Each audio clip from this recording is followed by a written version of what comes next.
이건 정말 말도 안 됩니다. 유럽의 방산 강국 독일이 한국에 밀렸다고요? 세계 최고를 자부하던 독일의 전차와 자주포를 제치고 폴란드가 한국의 K2 전차와 K9 자주포를 선택했습니다. 그것도 수십 년 동안 독일이 장악해온 유럽 시장에서 말입니다. 믿기지 않는 이 사건은 단순한 선택이 아니었습니다. 독일이 자랑하는 기술력은 여전히 세계적이었지만 한국은 가격, 성능, 그리고 무엇보다 속도로 승부수를 던졌고 폴란드는 한국의 손을 잡았습니다. 전통의 제조업 강국 독일이 도대체 어떻게 이런 상황에 놓인 걸까요? 독일 글로벌 무역회사에서 전략 분석을 담당하는 전문가는 믿을 수 없는 일이 벌어졌다며 직접 한국으로 달려갔습니다. 하지만 그가 알게 된 한국의 진짜 모습은 그의 모든 상식을 뒤집어 버렸다고 합니다. 대체 무슨 사연인지 오늘 사연 바로 시작하겠습니다. 안녕하세요. 제 이름은 요하네스 펠트입니다. 저는 독일의 글로벌 무역회사에서 전략 분석을 담당하고 있습니다. 유럽 제조업 강국들의 경쟁력을 유지하기 위해 매일 데이터를 분석하고 보고서를 작성하며 머릿속엔 늘 효율성과 수익성만 가득했어요. 그런데 올 여름 회사에서 새로운 보고서를 준비하라는 지시를 받았습니다. 대상은 다름 아닌 한국이었죠. 솔직히 말씀드리면 한국이라는 나라를 깊이 생각해 본 적은 없었습니다.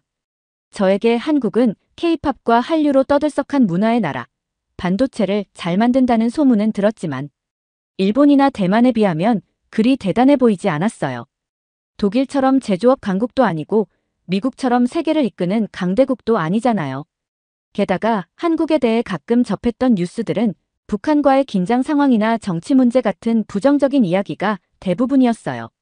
하지만 제 시각을 흔들어 놓은 사건이 하나 있었습니다. 폴란드가 독일제 전차와 자주포를 선택하지 않고 한국제 K2 전차와 K9 자주포를 대량으로 구매했다는 뉴스였죠. 말도 안 돼. 라는 말이 절로 나왔습니다. 독일은 수십 년간 유럽 방위산업의 중심이었고 기술력에서는 세계 최고라 자부했거든요. 그런데 그 독일을 제치고 한국이 유럽 방산 시장에 진출했다고요? 믿을 수가 없었어요. 회의실에서는 갑론을박이 벌어졌습니다. 몇몇 동료들은 폴란드가 값싼 대안을 선택했을 뿐이라며 애써 무시하려 했지만 저는 직감적으로 뭔가 심상치 않다고 느꼈습니다. 그래서 K2 전차와 K9 자주포에 대해 자료를 찾아봤어요. 결과는 충격적이었습니다. 가격은 독일 제품보다 합리적이면서도 성능은 뒤지지 않았고 무엇보다 납기 속도가 독일과는 비교도 안 될 정도로 빨랐습니다. 폴란드가 한국과 계약을 체결한 지 몇 달 만에 첫 장비를 받았다는 사실에 저도 모르게 탄식이 나왔습니다. 그날 밤 잠을 이루지 못했습니다. 한국에 대해 알아볼수록 제 머릿속은 혼란스러웠어요. 이 조그마한 나라가 어떻게 이런 성과를 낸 거지? 라는 질문이 꼬리에 꼬리를 물었습니다. 제가 무시했던 한국이라는 나라가 어쩌면 유럽의 강대국들에게 위협이 될지도 모른다는 생각이 들었어요. 그리고 제 안에 오만함을 들킨 기분도 들었습니다. 독일이 세계 최고라는 자부심이 살짝 금이 간 느낌이었죠. 그렇게 며칠을 고민하다가 저는 스스로에게 결론을 내렸습니다. 직접 가서 확인해보자. 한국에 대한 분석은 서류와 데이터를 넘어 현장에서 얻어야 할 것 같았어요. 그래서 상사에게 서울로 출장을 요청했습니다. 제 목적은 분명했습니다. 한국이 유럽 방산 시장을 침투한 비결, 그리고 이 나라의 산업 생태계를 직접 눈으로 보고 싶었어요. 비행기에서 내리자마자 저는 약간의 문화 충격을 받았습니다. 서울 인천공항은 마치 미래 도시 같았어요. 공항 내 곳곳에 안내 로봇이 돌아다니며 승객들에게 길을 알려주고 세련된 전광판과 깔끔한 구조는 무언가 독일과 비슷하면서도 다른 세련됨을 느끼게 했습니다. 그러나 공항에서 받은 인상은 아직 한국이라는 나라에 대한 제 고정관념을 깨기에는 부족했습니다. 여기서 만난다고 했는데 저는 공항 입국장에서 담당자가 오기를 기다리고 있었습니다. 이번 출장에서는 한국의 산업 환경을 탐방하는 일정 외에도 한 현지 무역 전문가와 미팅이 예정되어 있었거든요. 그가 제 출장의 전반적인 일정을 조율해준다고 들었습니다. 드디어 저를 기다리고 있던 사람이 나타났습니다. 중년의 한국 남성이었는데 그의 첫 마디는 독일어였습니다. 요하네스 씨, 환영합니다. 잘 오셨습니다. 깜짝 놀랐어요. 발음은 조금 어색했지만 독일어를 유창하게 구사하며 저를 맞이하더군요. 이름은 박성훈. 무역 전문가로서 유럽과 한국을 연결하는 교두보 역할을 하고 있다는 간단한 소개를 들으니 일단 신뢰가 갔습니다. 공항을 나서자마자 서울로 향하는 도로에서 첫 번째 놀라움이 찾아왔습니다. 도로를 질주하는 차량들 사이에서 운전 매너가 꽤나 혼란스럽게 느껴졌어요. 독일의 질서 정연한 도로 문화와 비교하자면 상당히 생동감 넘친다고 해야 할까요? 하지만 도로를 지날수록 보이는 것은 혼란이 아니라 빠른 속도와 높은 에너지였습니다. 곳곳에 질비한 고층 건물과 전광판 광고, 그리고 도로변에서 분주히 움직이는 사람들을 보니 이 나라 사람들의 속도에 대한 강박이 느껴졌습니다. 도시를 지나는 동안 박성훈 씨가 한국 경제의 성장사를 간략히 설명해줬습니다. 그는 말했습니다. 1960년대에는요. 한국이 세계에서 가장 가난한 나라 중 하나였어요. 지금 보시는 이 고속도로도 없었고 전기도 제대로 들어오지 않았던 시절이었죠. 그런데 지금은 세계 10위권의 경제 대국이 됐습니다. 저는 반문했습니다. 그렇다면 한국은 어떻게 그 짧은 시간에 그런 경제적 성장을 이룰 수 있었나요? 박 씨는 미소를 지으며 대답했어요. 그 답은 여기 사람들에게 있습니다. 우리는 늘 불가능한 상황에서 기회를 만들어 왔거든요. 그의 말이 좀 과장처럼 들렸지만 저도 약간 호기심이 생겼습니다. 그의 말대로라면 한국인들에게는 위기를 기회로 바꾸는 특별한 능력이 있는 걸까요? 호텔 체크인을 마치자 담당자가 저녁 식사를 준비해 두었다며 동네 식당으로 저를 안내했습니다. 길목을 따라 작은 간판들이 이어진 골목 끝에 자리한 식당은 겉보기엔 특별할 것 없어 보였어요. 그러나 문을 열고 들어가는 순간 따뜻한 공기와 환한 미소가 저를 맞이했습니다. 식당은 크지 않았습니다. 약간 낡은 테이블과 의자, 그리고 벽면에는 손님들이 남긴 메모들이 빼곡히 붙어 있었습니다. 주인은 나이 지긋한 여성으로 영어가 서툴렀지만 손짓 발짓으로 저를 반갑게 맞아주었습니다. 웰컴, 코리안 푸드, 베리굿 이라는 그녀의 환한 웃음은 오랜 친구를 만난 듯한 느낌을 주었습니다. 식탁 위에는 김치찌개가 중심을 잡고 있었고 그 주위에 다양한 반찬이 둘러싸고 있었습니다. 저는 반찬의 종류와 풍성함에 놀랐습니다. 특히 김치찌개는 향부터 강렬했지만 한 입 먹자마자 그 따뜻함이 온몸을 감싸는 듯한 느낌이 들었습니다. 매운맛 속에 묘한 단맛과 깊은 감칠맛이 섞여 있었습니다. 식사를 하던 중 다른 손님들이 자연스럽게 말을 걸어왔습니다. 어디서 왔어요? 라는 질문으로 시작된 대화는 순식간에 분위기를 풀어주었어요. 제 독일 출신을 듣고 한 손님은 한국인들이 독일 자동차를 얼마나 사랑하는지 이야기하기 시작했습니다. 독일 자동차는 정말 최고예요. 한국에서도 독일 기술력을 본받으려 노력하죠.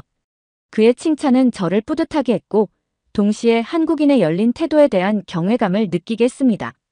식당 주인은 제가 음식을 다 먹어갈 무렵 작은 접시에 특별한 반찬을 담아와서는 말없이 식탁에 놓았습니다. 서비스 라는 짧은 말과 함께 웃으며 자리를 떠나는 모습은 마치 손님이 아닌 가족을 대하는 듯한 태도였습니다. 그 작은 행동 하나가 가슴을 따뜻하게 했습니다. 호텔로 돌아가는 길, 창밖으로 비치는 서울의 조명들이 제 마음을 흔들어 놓았습니다. 한국은 생각보다 훨씬 따뜻한 곳이다. 그날 밤 침대에 누워 저는 낯선 나라에서의 첫날을 곱씹으며 기대감으로 가득 찬 미소를 지었습니다. 다음 날 본격적인 일정이 시작됐습니다. 이번 방문은 한국의 방위산업 현장을 살펴보는 자리였어요. 예상보다 규모가 큰 시설과 조직적인 작업 환경이 먼저 눈길을 사로잡았습니다. 방산 전문가와의 만남은 제가 한국에 대해 가지고 있던 고정관념을 깨는데 결정적이었습니다. 첫 만남은 폴란드에서 온 방산 관계자들과 함께한 간담회였습니다. 이들은 한국 방산 장비의 품질과 생산 속도에 대해 이야기하면서 깊은 인상을 받았다고 했습니다. 솔직히 말하면 독일과 비교했을 때 가격도 합리적이고 납품 속도도 믿을 수 없을 정도로 빨라요. 그들의 이야기에 약간 당황했습니다. 독일은 전통적으로 유럽 방산 시장의 중심이었고 저는 우리 기술력이 절대적이라 믿어왔으니까요. 그러나 그날 들은 이야기는 다른 현실을 보여줬습니다. 폴란드 관계자들은 최근 한국산 전차와 자주포를 대규모로 도입한 경험을 설명했습니다. 우리는 몇 년을 기다릴 여유가 없습니다. 그런데 한국은 주문을 하면 몇 달 만에 납품합니다. 품질도 상당히 우수하고요. 그 말에 마음 한구석이 찔리는 듯 했습니다. 독일이 기술력에서는 여전히 강점을 가지지만 생산 속도와 납품 효율성에서는 확실히 뒤처진다는 점이 드러난 순간이었어요. 특히 놀라웠던 점은 생산 공정의 최적화였습니다. 한국은 첨단 기술을 활용해 방산 장비를 거의 기계처럼 정밀하고 빠르게 생산하고 있었습니다. 한 관계자는 이곳에서는 생산 공정이 완벽하게 디지털화돼 있습니다. 설계부터 제조까지 데이터 기반으로 관리되니 낭비가 없죠. 이것이 한국 방산의 강점입니다. 라고 말했어요. 한편 독일은 여전히 전통적인 제조 방식을 고수하는 경향이 강합니다. 우리는 수작업에 대한 자부심이 있지만 그 자부심이 생산 속도를 늦추고 비용을 높이는 결과를 초래하고 있다는 생각이 들었습니다. 한국은 기술력뿐만 아니라 효율성과 신속함까지 갖춘 방산 강국으로 자리 잡고 있었던 것입니다. 간담회가 끝난 후 시설을 둘러보며 직접 한국산 장비를 살펴보는 시간이 주어졌습니다. K9 자주포와 K2 전차는 외형부터 강렬한 인상을 남겼습니다. 전차의 내부 시스템은 예상보다 훨씬 현대적이었고 방산 전문가가 설명하는 동안에도 지속적으로 업데이트 가능한 소프트웨어 기반의 유연성을 강조했습니다. 이 장비들은 단순한 무기가 아니라 장기적으로 개선될 수 있는 플랫폼입니다. 라는 설명이 특히 기억에 남습니다. 간담회가 끝난 후 폴란드 관계자들과 잠시 더 이야기를 나눴습니다. 그들 중 한 사람이 웃으며 말했어요. 솔직히 독일이 이대로 가만히 있으면 한국의 방산 시장을 다 뺏길 겁니다. 한국은 단순히 방산 장비를 파는 게 아니라 신뢰를 팔고 있거든요. 그 말을 듣고 생각에 잠겼습니다. 독일은 한때 전 세계가 선망하는 방산 강국이었습니다. 하지만 이제는 전통에 안주하고 변화의 속도에 뒤처진 것이 아닐까요? 그날 저는 독일이 더 이상 유럽 방산 시장의 독점자가 아닐지도 모른다는 생각을 처음으로 하게 되었습니다. 저는 한국의 원전 산업이 세계적으로 어떤 평가를 받고 있는지 알아보기 위해 특별한 일정에 참여하게 되었습니다. 이번 일정은 한국의 원전 기술이 전 세계적으로 주목받는 이유를 파악하고 독일과의 차이점을 체감할 수 있는 중요한 기회였습니다. 한국은 원전을 수출하면서 설계, 건설, 운영까지 지원하며 안정적인 에너지 공급과 파트너십을 제공했습니다. 독일의 입장에서 이런 접근은 신선하면서도 부러운 일이었어요. 설계센터에 들어서자마자 느껴지는 긴장감과 정교함은 저를 압도했습니다. 벽면에 걸린 디지털 스크린에는 다양한 원자로 설계와 에너지 흐름 모델이 실시간으로 나타나고 있었어요. 관계자들은 각자 맡은 분야에서 전문가처럼 보였고 그들의 표정에는 자신감이 가득했습니다. 한 관계자는 저를 보며 친절히 인사하며 원전 설계 과정에 대해 설명하기 시작했어요. 한국의 원전 기술은 안전성을 최우선으로 설계됩니다. 특히 UAE 바라카 프로젝트에서는 국제 기준을 초과하는 수준의 안정성을 증명했죠. 덕분에 추가적인 파트너십 문의도 이어지고 있습니다. 그의 말에는 자부심이 느껴졌습니다. 설계센터 투어 중 가장 인상 깊었던 것은 실제 원자로 내부를 시뮬레이션하는 방이었어요. 거대한 모니터에는 가상현실을 통해 원자로의 모든 부분을 상세히 분석할 수 있는 시스템이 구현되어 있었어요. 이곳은 전 세계 협력 파트너들에게 한국의 기술력을 실감하게 해주는 공간입니다. 라는 관계자의 말에 저도 고개를 끄덕일 수밖에 없었습니다.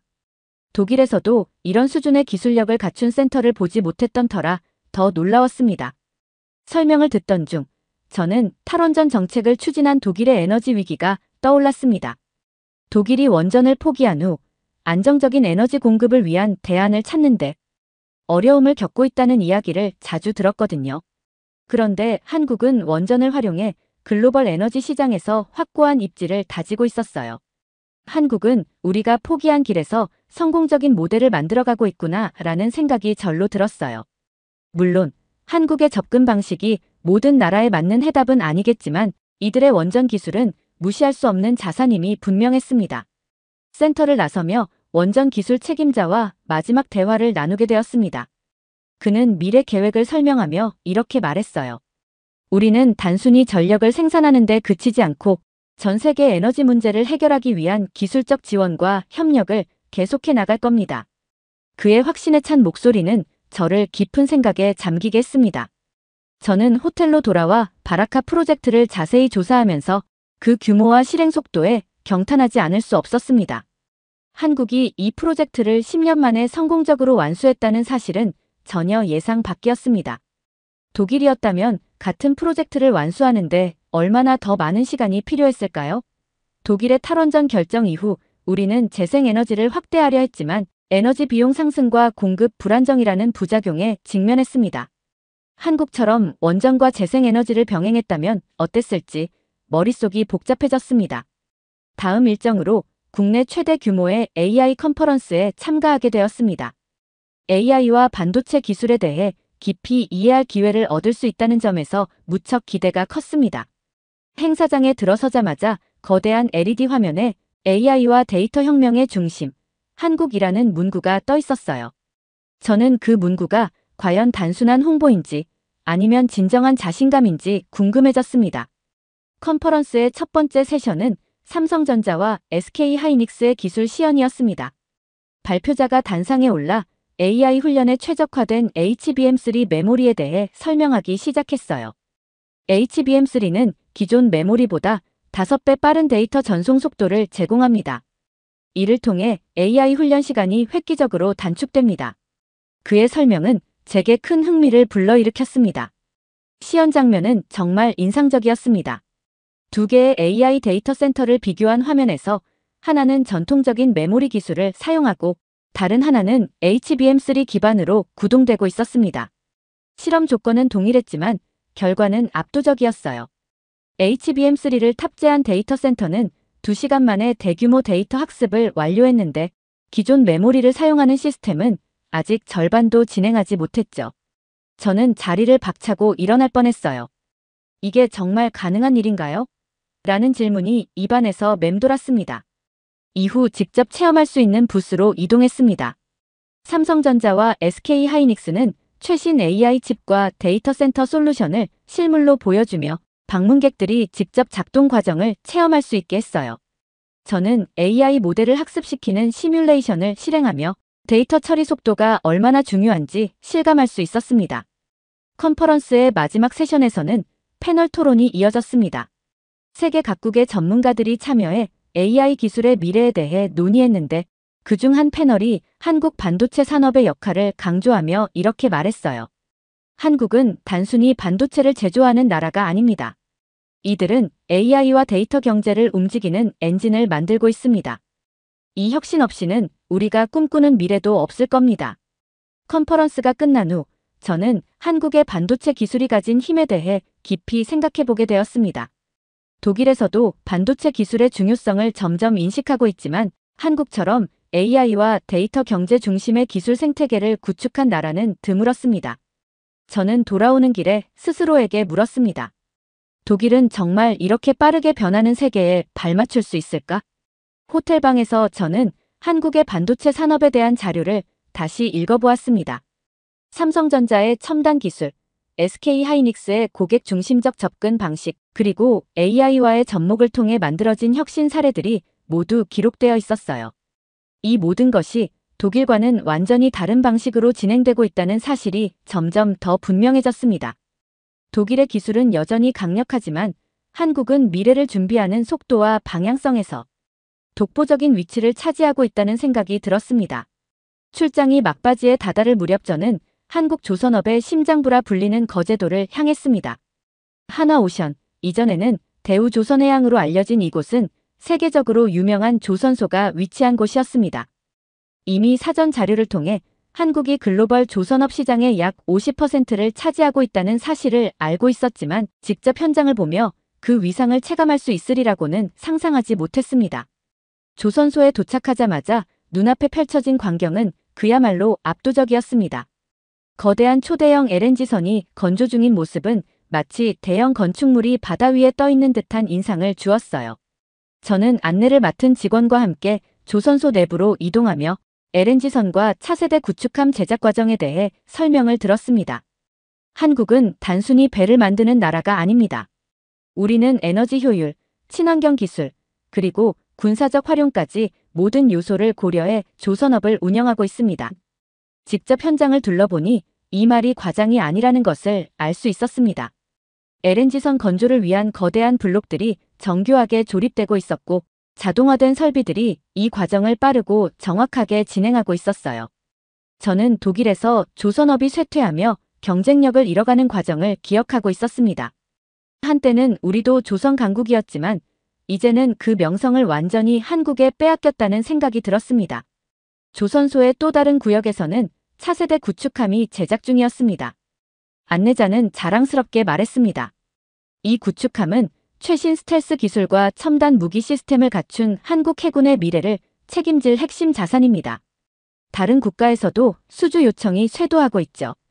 거대한 함선의 골격이 완성되어가는 과정을 보며 저는 한국의 기술력이 단순히 민간용 선박을 넘어 군사적 활용에서도 세계적인 수준임을 깨달았습니다. 이제 조선업은 단순히 배를 만드는 산업이 아니라 국가 전략의 핵심이라는 사실이 명확해졌습니다. LNG선은 한국이 글로벌 에너지 시장에서 영향력을 확대할 수 있는 수단이 되었고 구축함은 국가 안보와 연관된 중요한 자산이었습니다. 독일은 이런 분야에서 이미 경쟁력을 잃은 지 오래였어요. 조선업에서의 실패는 독일의 자부심에 큰 상처를 남겼고 그 자리를 한국이 완벽히 채운 셈이었습니다. 안내 투어가 끝난 뒤 저는 조선소 옥상에 마련된 전망대에서 바다를 바라보았습니다. 멀리 떠있는 거대한 선박들과 바쁘게 움직이는 크레인들, 그리고 열심히 일하는 한국의 조선 기술자들을 보며 저는 많은 생각에 잠겼습니다. 독일은 왜 조선업을 이렇게까지 잃어버렸을까? 라는 질문이 계속 머릿속을 맴돌았어요. 한국은 이런 경쟁력을 어떻게 유지하고 더 나아가 세계 시장을 장악하게 되었을까요? 저는 한국 조선업의 성공 비결에 대해 더 깊이 파고들고 싶다는 생각이 들었습니다. 한국은 단순히 과거의 영광에 머무르지 않고 미래를 대비하며 새로운 기술과 혁신을 지속적으로 도입하고 있었어요. 독일에서는 이런 변화가 더딘 편이었고 조선업을 국가 전략적 자산으로 보는 인식조차 희미해져 있었습니다. 한국에서의 마지막 일정으로 저는 정부 관계자와 주요 경제단체들이 참여하는 무역회의에 참석했습니다. 회의의 시작은 한국이 지난 수십 년간 맺어온 FTA 자유무역협정 네트워크의 성과를 요약하는 발표로 이루어졌습니다. 스크린에는 한국이 체결한 FTA 지도가 떠오르고 미국, 유럽연합, 동남아시아, 남미 등 전 세계 주요 경제권이 빠짐없이 연결되어 있었습니다. 한국이 세계 GDP의 약 85%를 차지하는 시장과 FTA를 맺고 있다는 사실은 놀랍지 않을 수 없었어요. 발표자는 간결한 설명으로 한국의 FTA 전략이 어떻게 경제 성장을 이끌었는지 강조했습니다. 한국은 제조업 강국인 동시에 무역 중심 국가입니다. 전 세계 시장과의 연결을 통해 우리는 규모의 경제를 극대화하고 안정적인 무역 기반을 구축할 수 있었습니다. 그는 이어서 한국이 미국과의 FTA를 통해 자동차, 전자제품 시장을 장악한 사례, 그리고 유럽연합과의 FTA를 활용해 농산물 수출의 장벽을 낮춘 사례를 설명했어요. 독일은 전통적으로 유럽 내에서 강력한 경제적 입지를 자랑합니다. 하지만 FTA 전략에서 한국처럼 적극적이지 않았다는 점이 아쉬웠어요. 특히 아시아 시장과의 협력은 독일에게 여전히 미지의 영역입니다. 독일 기업들이 높은 기술력과 품질을 자랑하지만 한국처럼 시장 변화에 즉각 대응하지 못하는 모습이 아쉽게 느껴졌습니다. 회의는 이어서 한국의 새로운 무역 정책 방향으로 넘어갔습니다. 최근 한국은 디지털 무역 협정에 집중하고 있었는데 이는 4차 산업혁명 시대에 발맞춘 전략이었습니다. 발표자는 AI, 빅데이터, 블록체인 기술을 포함한 디지털 혁신이 무역의 핵심 요소로 떠오르고 있다고 설명했습니다. 이 발표를 들으며 저는 독일의 상황을 떠올렸습니다. 독일은 여전히 자동차, 기계공학 등 전통 제조업에 의존하는 반면 디지털 경제에 대한 대응은 늦은 편입니다. 한국처럼 적극적으로 디지털 경제를 정책의 중심에 두었다면 독일도 글로벌 무역 시장에서 더 큰 가능성을 보여줄 수 있었을 텐데요. 회의가 끝난 후 진행된 만찬 자리에서는 한국의 무역 관계자들과 보다 자유롭게 대화할 기회가 있었습니다. 한 관계자는 한국 무역 성공의 비결을 이렇게 요약했습니다. 우리는 과거에 자원이 부족했고 시장도 작았습니다. 그래서 세계로 나아가야만 했어요. 변화를 두려워하지 않고 빠르게 적응하는 것이 우리의 방식입니다. 이 말을 들으며 저는 깊은 공감을 느꼈습니다. 한국은 끊임없는 변화와 혁신을 통해 글로벌 무대에서 무역 강국으로 자리 잡은 것이 분명했습니다. 한국의 전략적 유연성은 확실히 배울 만한 가치가 있었습니다. 독일은 전통적 강점에 안주하는 경향이 강한 반면 한국은 한 발 앞서 미래를 준비하며 새로운 기회를 만들어가고 있었어요. 이는 단순히 경제 성장뿐만 아니라 국가의 생존과 직결된 문제라는 생각이 들었습니다. 독일로 돌아온 뒤 저는 서울에서의 모든 경험과 배운 점을 정리하며 한 가지 분명한 결론에 도달했습니다. 한국은 단순히 경제 성장에 성공한 나라가 아니라 세계를 선도할 잠재력을 지닌 국가라는 것이었어요. 저는 곧바로 독일 무역정책 담당 부서에 제안서를 제출하기 위해 작업에 착수했습니다. 이 제안서는 한국과의 협력 강화에 초점이 맞춰져 있었고 한국이 미래 경제의 핵심 파트너로 자리 잡을 가능성을 제시하는 내용을 담고 있었습니다. 우선 저는 한국이 미중 갈등이라는 신냉전 시대에서 어떻게 중립적 위치를 활용해 새로운 경제적 기회를 잡고 있는지 강조했습니다. 발표 자료와 회의 중 들은 내용을 바탕으로 한국이 미국과 중국 모두와의 협력을 유지하며 글로벌 무역의 중요한 허브로 자리 잡고 있다는 점을 정리했어요. 이어 한국이 원전과 방산 기술을 바탕으로 에너지와 국방 시장에서 어떻게 독보적인 파트너로 부상하고 있는지도 언급했습니다. 저는 바라카 원전 프로젝트와 폴란드 방산 계약 사례를 포함해 한국이 세계 각국과 신뢰를 쌓으며 글로벌 시장에서 영향력을 확대하고 있는 점을 상세히 기술했습니다. 독일은 탈원전 이후 에너지 정책에서 혼란을 겪고 있으며 방산 기술에서도 생산 속도와 품질 면에서 한국에 뒤처지고 있음을 비교하며 강조했어요. 가장 큰 설득 포인트는 글로벌 공급망의 변화였습니다. 반도체, 조선업, AI 기술 등에서 한국은 이미 중요한 역할을 맡고 있었고 앞으로 그 역할은 더욱 확대될 가능성이 높았습니다. 특히 한국은 첨단 기술과 효율성을 기반으로 빠르게 변화하는 글로벌 시장에 발맞춰 나가고 있었어요. 이에 반해 독일과 유럽은 변화에 느리게 반응하고 있는 것이 사실입니다. 저는 이 점을 솔직히 지적하며 독일이 한국의 기술력과 유연성을 활용할 수 있는 협력 방안을 모색해야 한다고 제안했습니다. 한국은 작은 나라가 아닙니다. 이 문장은 제안서의 시작과 끝을 장식했습니다. 기술, 산업, 문화 모든 면에서 한국은 이제 단순히 따라가는 국가가 아니라 세계를 선도하며 새로운 질서를 만들어가는 나라입니다. 저는 한국의 경제 전략과 기술 혁신이 독일과 유럽에 큰 교훈을 주고 있다고 강조했어요.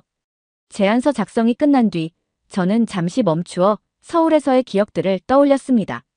바라카 원전의 웅장함, 조선소에서의 기술력, AI 컨퍼런스에서 본 최첨단 기술들, 그리고 무엇보다도 김치찌개의 따뜻한 맛까지. 한국은 제게 단순히 경제적 성공을 보여준 국가가 아니라 인간적인 따뜻함과 함께 미래를 향해 나아가는 힘을 느끼게 한 나라였습니다. 마지막 문단을 작성하며 저는 확신에 찬 마음으로 이렇게 적었습니다. 독일은 한국을 경쟁자가 아닌 협력자로 인식해야 합니다.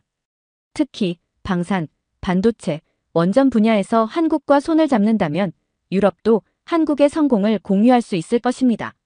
한국과 독일의 협력은 단순히 양국의 경제적 이익을 넘어서 세계 경제 질서의 새로운 방향성을 제시할 것입니다. 제안서를 제출한 후 저는 창밖을 바라보며 깊은 생각에 잠겼습니다. 한국에서의 경험은 저를 완전히 바꿔놓았습니다. 저는 이 나라가 이렇게 깊은 인상을 줄 것이라고는 상상도 못했어요. 기술혁신, 산업 강국으로서의 면모, 그리고 따뜻한 사람들까지 모든 것이 저에게 새로운 시각을 열어주었습니다. 단케 코리아, 한국어로도 이렇게 인사드리고 싶어요. 감사합니다. 언젠가 다시 이 나라를 방문할 기회가 있기를 바라며 그때는 더욱 큰 기대와 설렘으로 한국을 만나고 싶습니다. 저는 지금도 여전히 한국에서의 그 첫 식사 따뜻했던 사람들, 그리고 믿기지 않을 정도로 발전한 산업 현장들을 떠올립니다. 그것들은 저의 기억 속에 오래도록 남아 앞으로도 제가 어떤 결정을 내릴 때 기준점이 되어줄 것 같습니다. 두 번째 사연 시작합니다. 여기 한국의 군사력을 직접 눈으로 확인한 미국의 군사 전문가가 있습니다. 그는 한국은 스스로 강력한 국가로 성장했고 이들은 더 이상 미국에게 의존적인 파트너가 아닌 자주 국방을 실현한 독립적인 강대국으로서 세계 무대에서 자신의 자리를 찾아가고 있다고 말하는데요. 대체 무슨 사연일지 오늘 사연 바로 시작하겠습니다. 안녕하세요. 저는 테디우스라고 합니다. 32살의 미국 방산업체 군사기술 분석가로 일하고 있어요.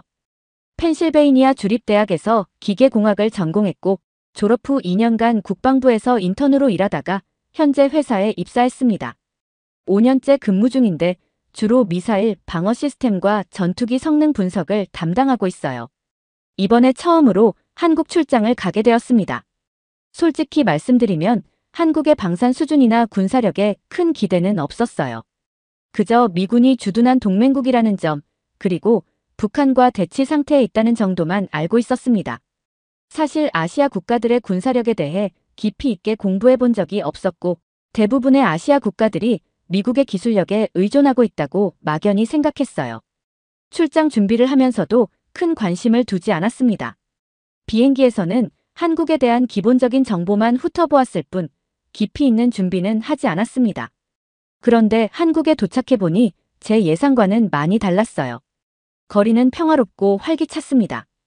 인천국제공항에서 서울로 향하는 길에 보이는 풍경은 제가 상상했던 것과는 달리 현대적이고 세련된 모습이었어요.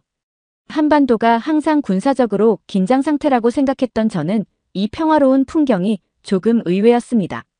한국에 도착한 첫날 저녁, 저는 서울의 한 지하철역에서 뜻밖의 경험을 하게 되었습니다. 러시아워임에도 불구하고 역사 내부는 질서정연했습니다. 퇴근 시간대임에도 사람들은 줄을 맞춰 차분하게 대기하고 있었고 플랫폼에 도착한 열차에서 내리는 사람들과 타려는 사람들 간의 동선이 깔끔하게 분리되어 있었습니다.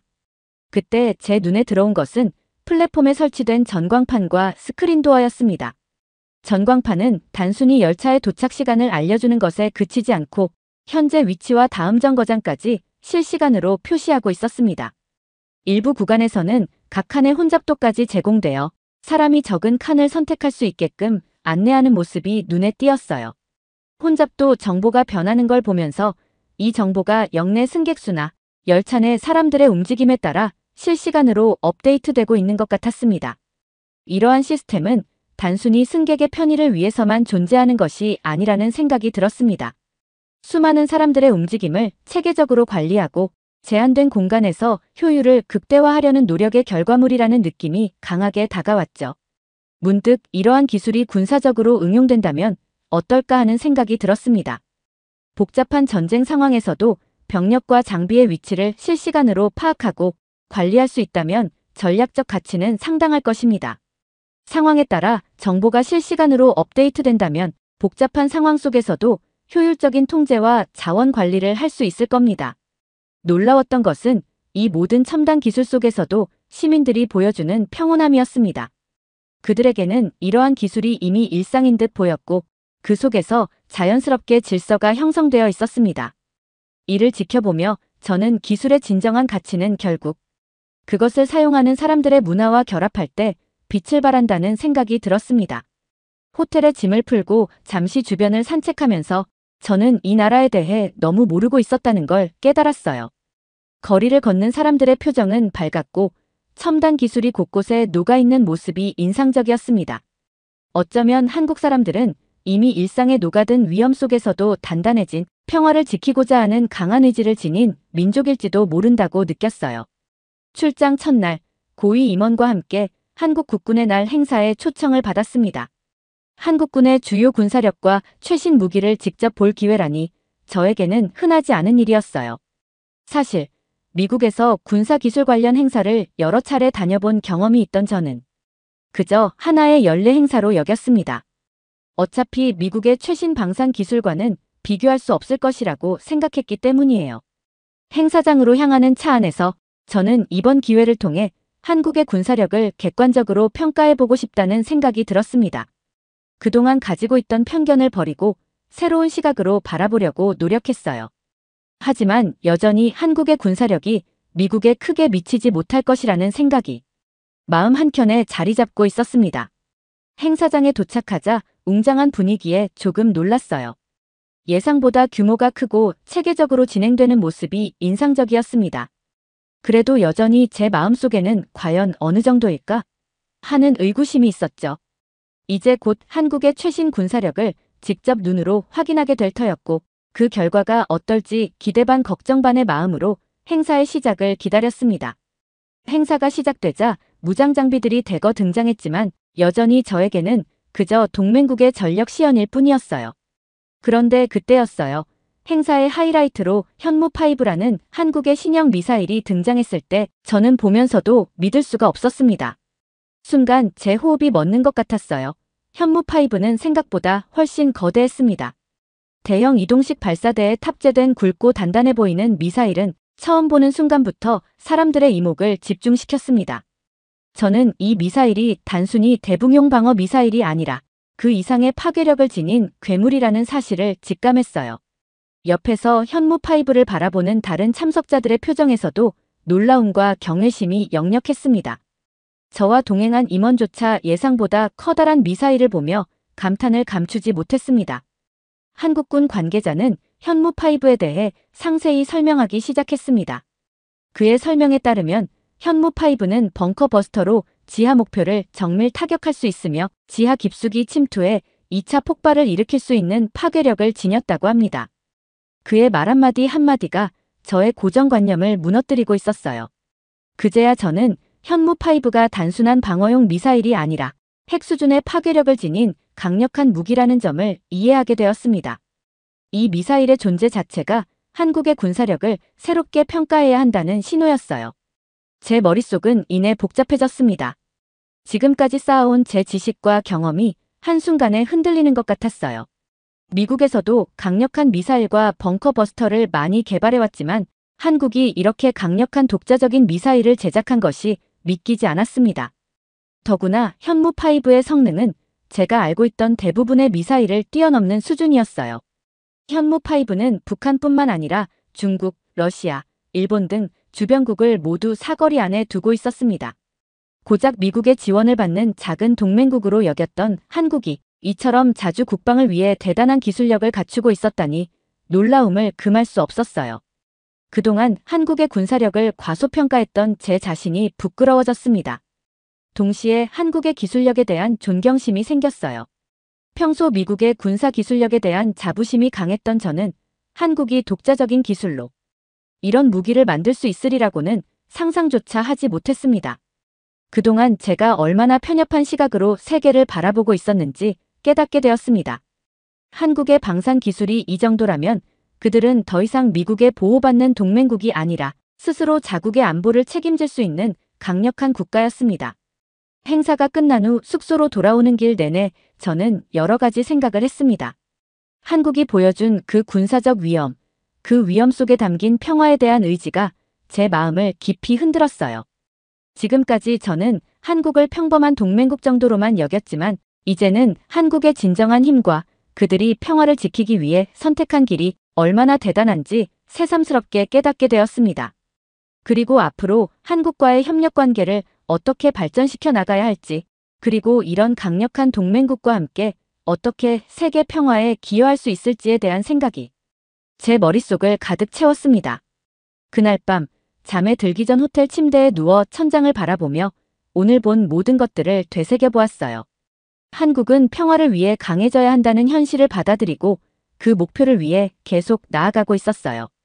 이는 단순히 군사력을 키우는 것이 아니라 자국의 안보와 세계 평화에 기여하고자 하는 의지의 표현이었습니다. 이전에는 미국의 기술력만을 자부했던 제가 이제는 다른 나라의 발전 가능성에 대해 눈을 뜨게 된 것 같았습니다. 다음 날 아침, 저는 일찍 일어나 현무5에 대한 외신 반응을 찾아보기 시작했습니다. 놀랍게도 전 세계 언론이 한국의 미사일에 주목하고 있었어요. 이 뉴스가 얼마나 큰 파장을 일으키고 있는지 실감할 수 있었습니다. 불가리아의 한 군사 전문 매체는 북한의 악몽이 될 한국의 괴물 미사일이라는 제목으로 기사를 실었어요. 이 기사는 현무5의 파괴력과 정확도에 대해 상세히 다루며 이 미사일이 한반도의 군사 균형을 완전히 바꿀 수 있다고 평가했습니다.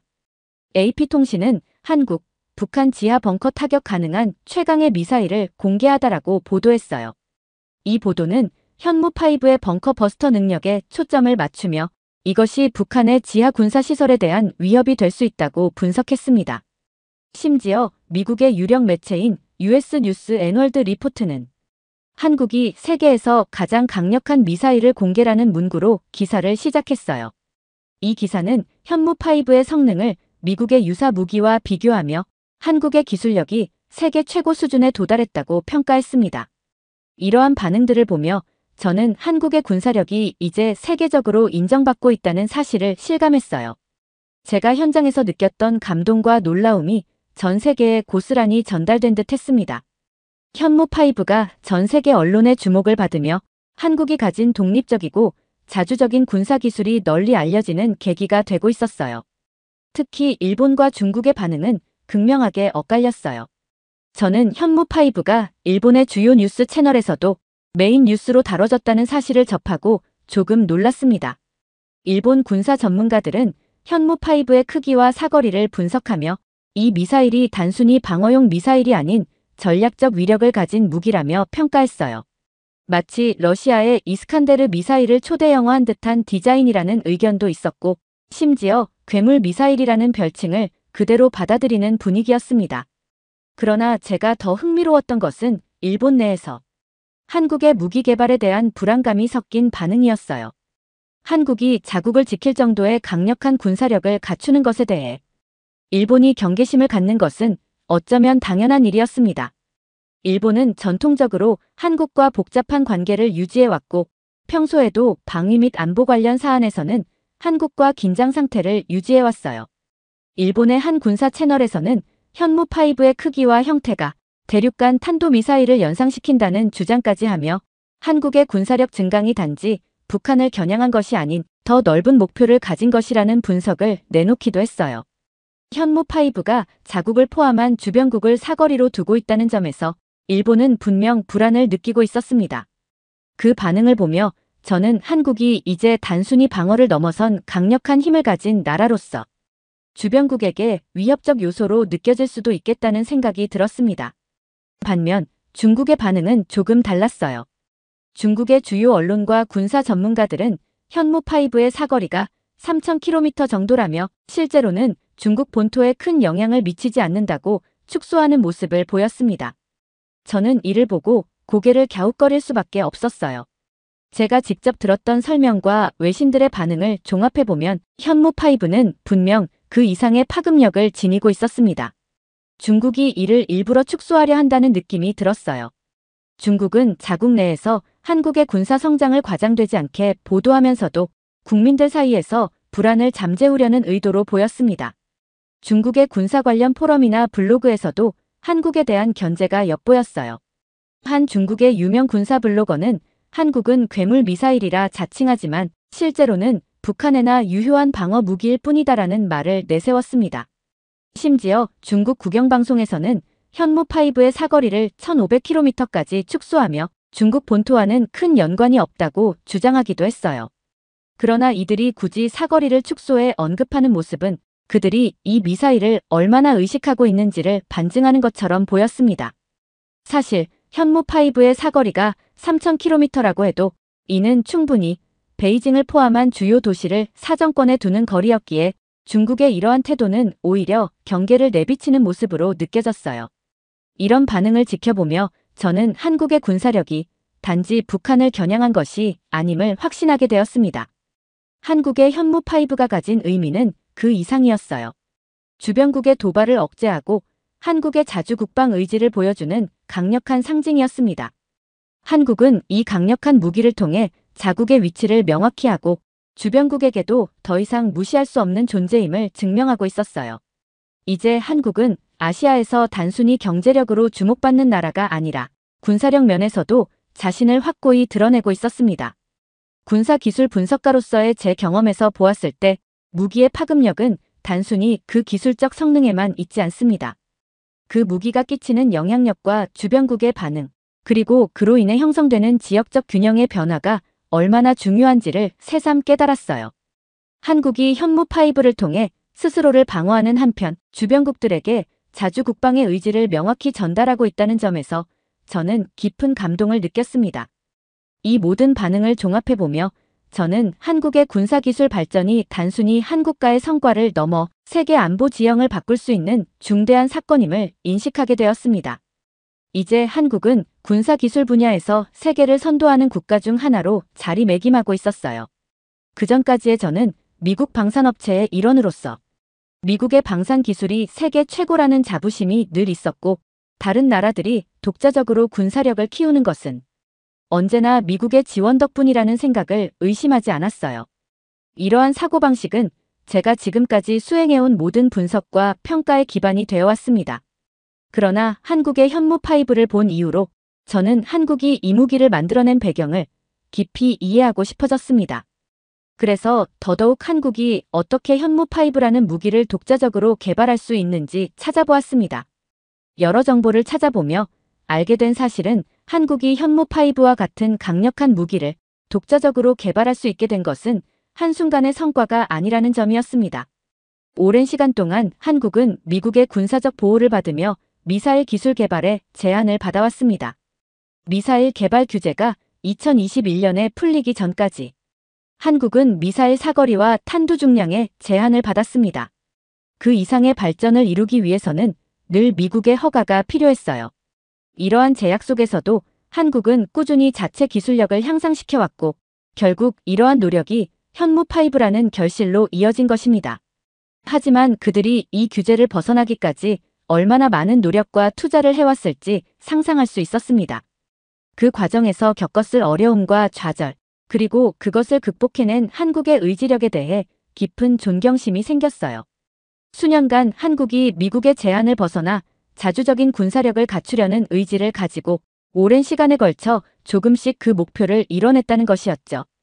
특히 이번 현무5의 공개는 그들의 자주 국방 의지를 명확히 드러내는 상징적 사건이었을 것입니다. 이는 단순한 기술적 성과를 넘어 한국가의 독립성과 자주권을 선언하는 중요한 순간이었다고 볼 수 있습니다. 한국은 이제 미국의 허락 없이 독자적인 무기 체계를 구축할 수 있는 나라가 되었고 그 결과물로서 세계 최강의 벙커버스터라는 타이틀을 얻었어요. 이는 국제 무대에서 한국의 위상을 한 단계 높이는 계기가 되었을 것입니다.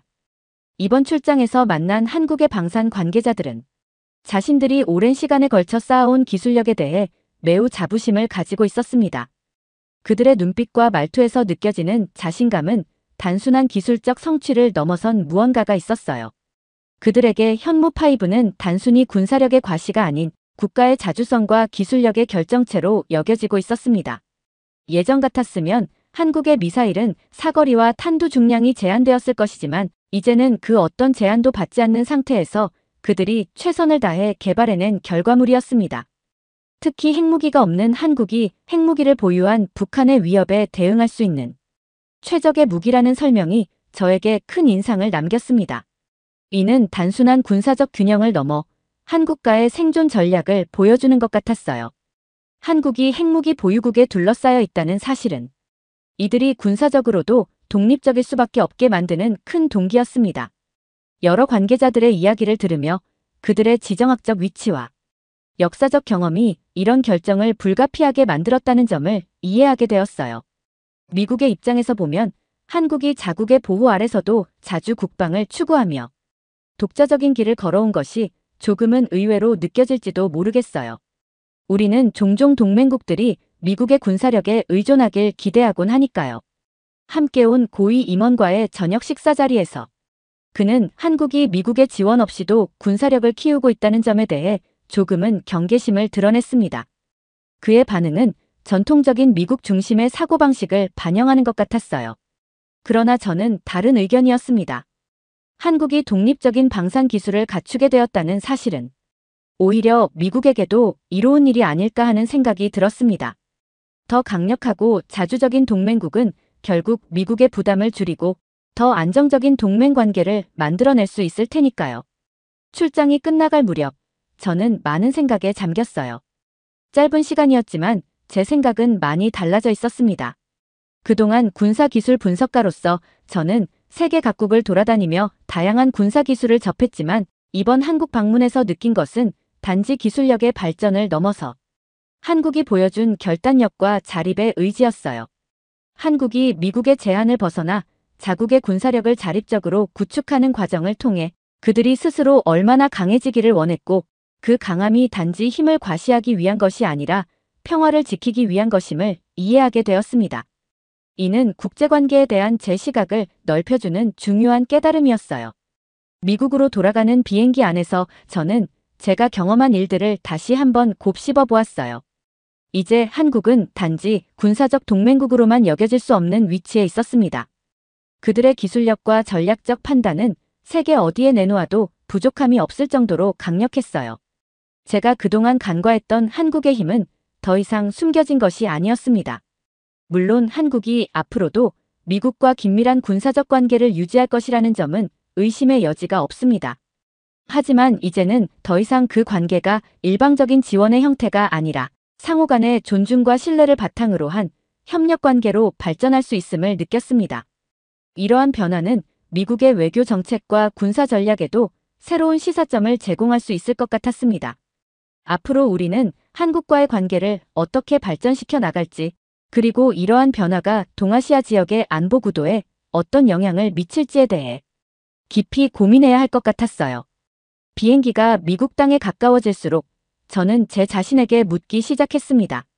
제가 다시 미국으로 돌아가 한국에서 본 것들을 어떻게 설명할 것인가?